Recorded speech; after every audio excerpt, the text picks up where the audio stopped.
Hello and welcome to Worlds Apart.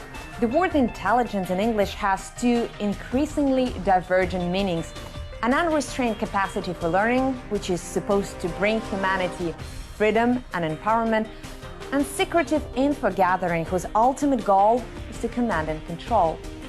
What kind of intelligence will shape our future, and how can science enable both digital freedom and digital tyranny? Well, to discuss that, I'm now joined by Michio Kaku, world-renowned physicist and popularizer of science. Mr. Kaku, this is a great honor for me. You and many other visionaries have long spoken about the internet becoming the new equalizer, connecting the world, bringing equality, intellectual equality to humanity.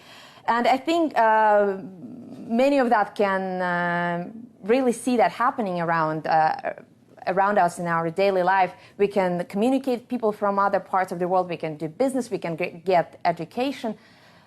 And until a couple of weeks ago, I think many of us thought that we were protected by our own privacy settings. But with this recent intelligence scandal, well, some have doubts about that. I wonder if you would agree that the more knowledge humanity acquires, the more intelligence and snooping it produces. I think every revolution has winners and losers. Take a look at the winners. Take a look at the life of our grandparents in 1900. Long-distance communication in 1900 was yelling out the window.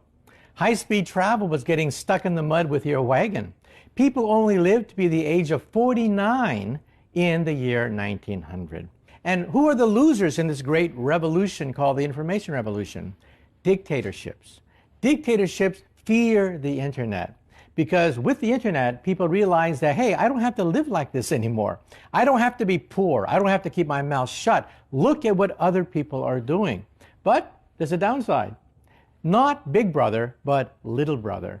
That is nosy busybodies, scam artists, and governments which try to gain access to your personal files. Every revolution has its downside. But are they really little brothers? Because the extent of spying that is now going on in the Western world is not really so small. I mean, it could be argued that your own personal data, your own personal emails, your own personal communication is being monitored, and this is not a small deal, at least as far as I'm concerned. But you see, it's not Big Brother. The internet is unstoppable.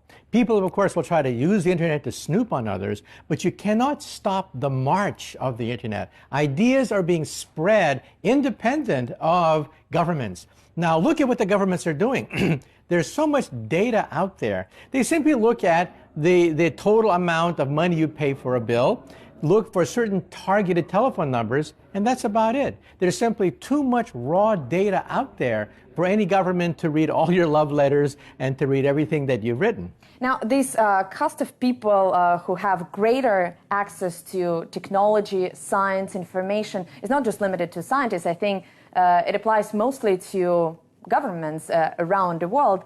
And I know that you've been a very strong advocate of democracy, and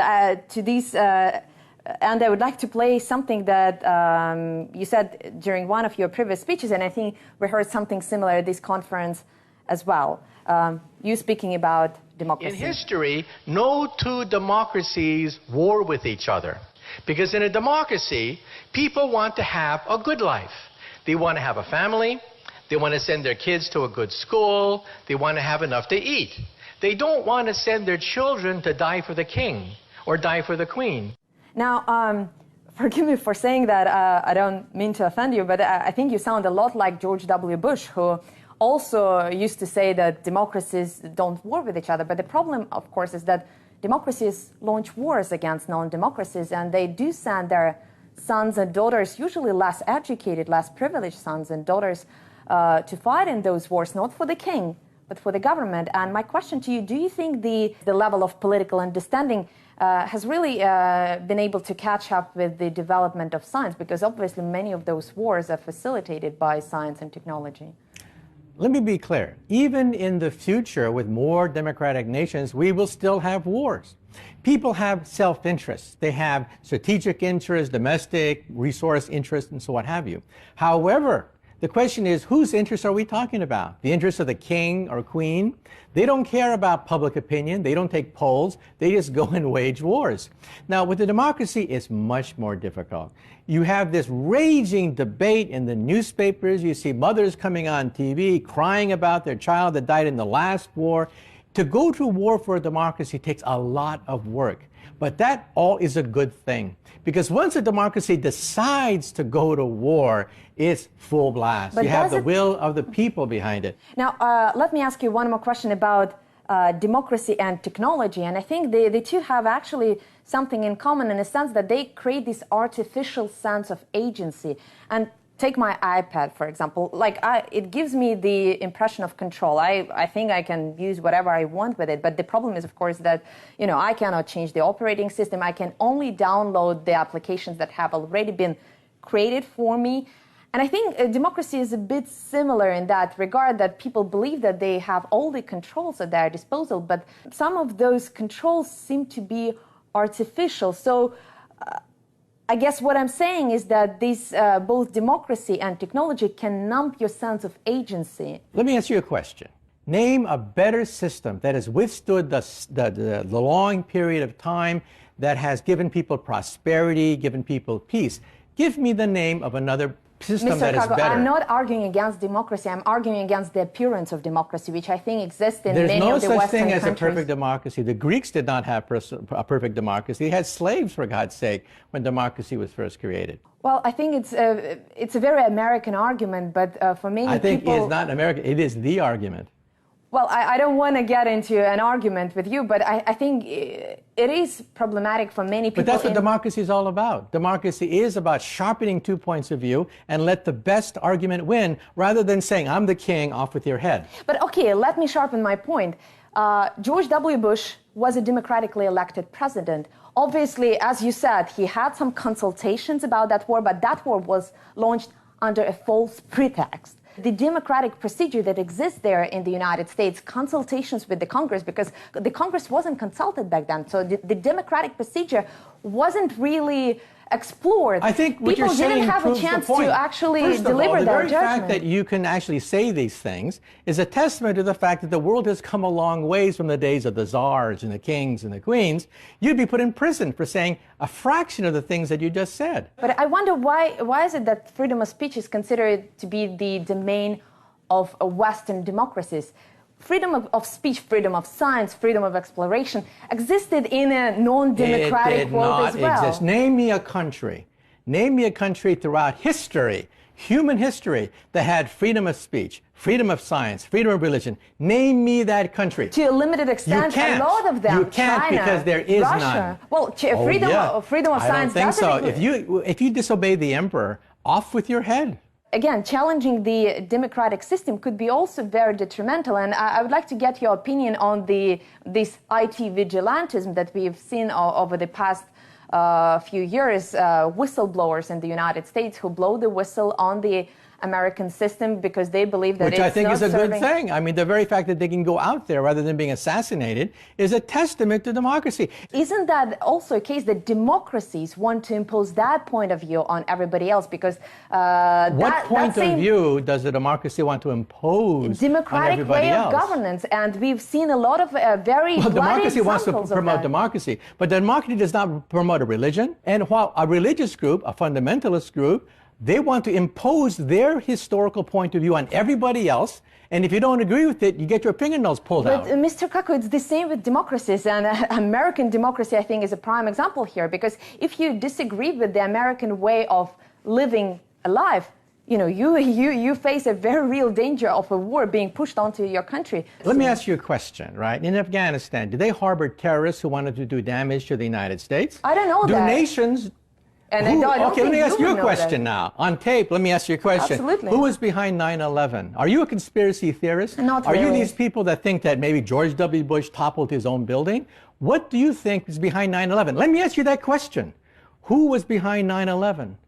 I think... Let me ask you a question. I heard Who your was question. behind 9/11? Mr. Kaku, I think... Answer me a simple question. Who is behind 9/11? I give you the courtesy of being on your show. You should give me the courtesy of answering one simple question. Well, okay, Who is behind 9/11? I do tend to believe in this conventional narrative of Al-Qaeda and Osama bin Laden being behind that tragic and horrendous attack. But the question is whether the death of those people justified hundreds of thousands of people who were killed afterwards. And I don't think the goals that were set out before that war were actually achieved during that war. And that's the biggest problem. You've been very critical of radical groups trying to impose that sort of that point of view, and I totally agree with you. But I think the way and the means that democracies employ are not much better. I disagree. If you equate barbarism and religious fundamentalism with the principles of democracy, I think we've lost, if we accept your point of view, that there's some kind of moral equivalence between forces of darkness and ignorance and torture and persecution and the forces of democracy. I think we've lost. As far as I'm concerned, there are a lot of people who in this part of the world and many others who truly believe in democratic ideals, and they're trying actually to, our countries are in transition. But the problem that I see in many of the established Western democracies is that people have grown used to taking those democratic ideals and democratic freedoms for granted, and they no longer challenge their own authorities and no longer subject their authorities to all those tests that have actually been described in the writings of the American founding fathers. Everything you've said can be summarized in one sentence. You feel that American democracy is not perfect. I agree. I'm not going to defend imperfect decisions by an imperfect democracy for positions I don't agree with. I just believe in the principle. The fact that these things were hashed out in the press, I know because I was part of the debate. I know how vigorous the debate was in Congress, in churches. People were debating whether or not we should go to war in the Middle East. And I think that's a testament to the health of the democratic process. And I think I have history on my side. But I'm not asking you about electing a leader once every 4 years. It's not about that. Democracy is not just about going to the polls. I'm asking you... That's the bottom line. I don't think it's the bottom line. It comes down to the vote. When everything is said and done, it comes down to a vote. But why does it have to be once every 4 years? Because the internet allows us, again, to have a vote on every single consequential issue. For example, the American president is considering arming the Syrian rebels. Why not to ask the American people whether they support that decision? The internet gives us that right. After everything is said and done, you have to have rules for the vote. Representation of how many nations, how many people can vote for different kinds of candidates, and how long will they serve. If a president only serves for 6 months, you get chaos. If someone serves for 20 years, you get a dictatorship. You have to have a happy medium. The person should be given the benefit of the doubt that during that period of time, they can carry out policies that people believe in. That's why we don't have government by the internet. Government by the internet would be chaos, because every day a new poll is taken, and of course people are fickle. That's a very interesting idea, but let's elaborate on that right after the break. Welcome back to Worlds Apart, where we are discussing the pros and cons of scientific development with Michio Kaku, world-renowned physicist and popularizer of science. Now, before we went to the break, we were talking about the internet and whether the internet allows you any possibility for self-governance. And you don't believe that the internet is actually the platform that could be used to promote and maybe even expand and change the nature of what we call democracy. Democracy hopefully reflects the will of the people. The internet represents a snapshot of the will of the people, depending upon who's haranguing, who's yelling, and who's screaming the most. That's a good thing, but we don't make policy on the basis of who yells the loudest and who can write the nicest slogan and who has the prettiest face. But on the internet, all those things matter. And that's why I think you cannot have government by the internet. Just like leafleting. Would you have government by leafleters? But I don't think so, you can because argue that leafleters this is the represent the point of view of the leafleteer, and the motions of the present. But this is the way presidents are elected. This is a popularity contest to some extent. People appear on political ads. They try to spread their ideas. And if you look at the difference, and there's a difference. The internet is instantaneous. This barrage of ideas coming at you all the time. A government by the internet would change every second. You don't like somebody, you vote them out. It would be madness, sheer madness to have a government by the internet. But I wonder, why do we have to have those two extremes? You know, electing a president once every 4 or 5 years well, name me an alternative. Well, for example, an alternative would be, again, when you have major decisions about the future of your country or the future of somebody else's country, actually, for that matter, ask the people. It doesn't have to be every single step that will be, decided by the internet voters, but you can have those polls once in a while when the decision is consequential. I disagree, because sometimes the popular decision is the incorrect one.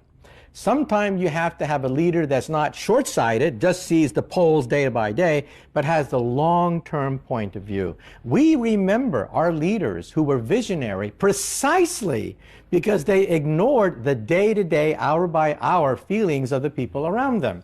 Now, let us go back to your own book, and I was fascinated by your ideas about Type 0 and Type 1 civilization, the transition from national mentality to a more globalized planetary thinking. And it could be argued that your own country, the United States, has made significant advances in that regard because English is a globalized language. Your economy, to a significant extent, is a globalized economy. The United States projects its power, political and military, around the world. Yet it could also be argued that everything in the United States could be explained from the point of view of national interest, rather than doing that for the good of humanity. And I wonder how you would explain these paradoxes. Well, first of all, I'm not here to wave the flag of any particular nation. I'm a scientist. I try to view the future of civilizations by looking at outer space. When we look in outer space, civilizations far more advanced than us, we physicists rank them. Type 1, Type 2, Type 3. Type 1 is a planetary civilization with a planetary culture, planetary energy. Type 2 would be like Star Trek, where we have several planets colonized by a stellar civilization that controls stars. Type 3 would be like Star Wars, the empire of an entire galaxy. Now, on this cosmic scale, what are we? We are Type 0. We get our energy from dead plants, oil and coal. Our planet is fractured by racial, historical, national boundaries. But in 100 years' time, according to the equations, we will be planetary. For example, we're seeing the beginning of a planetary language. English is number 1 and Mandarin Chinese is number 2 on the internet. We're seeing the beginning of a Type 1 economy with the beginning of the European Union, NAFTA, big, large trading blocs. And we're seeing the beginning of a Type 1 culture, soccer, the Olympics. We're seeing the beginning of a youth culture, rock and roll and rap music. Every time I look at the planet Earth, I see that we are now creating a planetary culture, a planetary economy, and a planetary civilization, but there are the forces of darkness. Now, who are those forces? I mean, who do you mean by those forces? People that would use violence to impose their minority point of view on the world at large, okay? And I think we could include with that broad definition terrorists who say that, well, I'm right, you're wrong, and I'm going to put you in jail. If you don't believe me, I'll blow you up, okay? They fear the marketplace of ideas because they know they're going to be outvoted. They know that their ideas are not popular. And so they simply want to impose these ideas by the force of law to have a central authority and go back to the 10th century rather than the 22nd century. Now, many of the terrorists of the last couple of years were driven by religious ideologies. And I wonder, what are your views on religion in the Type 1 civilization? Do you think it will have a place there? I think we will have religion in the future because there's probably a gene for religion. You realize that if you have temporal lobe epilepsy of the brain, a blow to this side of the head, you can actually induce religious behavior. We can induce it, in fact, using electromagnetic stimulators to the brain. And so we do think that the brain is predisposed to be religious. It once had a purpose to keep tribes of bickering, intelligent apes together millions of years ago. But now in the age of nuclear weapons, the age of the internet, it could become regressive. I think many scientists tend to view the existence of God as a scientific question, but many of them try to argue against religion in the public domain. But sometimes you need to consider that from a social perspective as well, because it is one thing when people like yourself who live fairly intellectual life, and that in itself could be considered a luxury these days, because many people around the world live in very difficult conditions and they don't have the time and energy to ponder all those questions. But given the inequality that exists in the world today, and given the violence that exists in the world today, do you feel like religion has its place in a sense of being not only this temporal lobe damage, as you pointed out, but simply, serving as the last hope for people who otherwise have no consolation seeing the world around them? Well, Einstein was asked the question, is there a God? And let me try to give you an answer. Einstein said there are two types of gods. We have to be very careful about this. The first is the God of Leibniz, the God of Spinoza, the God of harmony, beauty, elegance, simplicity. The universe is so gorgeous, it could not have been an accident.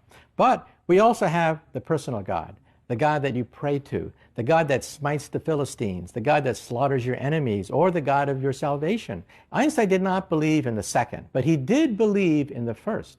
Then you ask another question, what about poverty? I travel around the world and I see rich countries and I see poor countries, and I ask myself the simple question, why? Why are some countries poor? Why are some countries rich?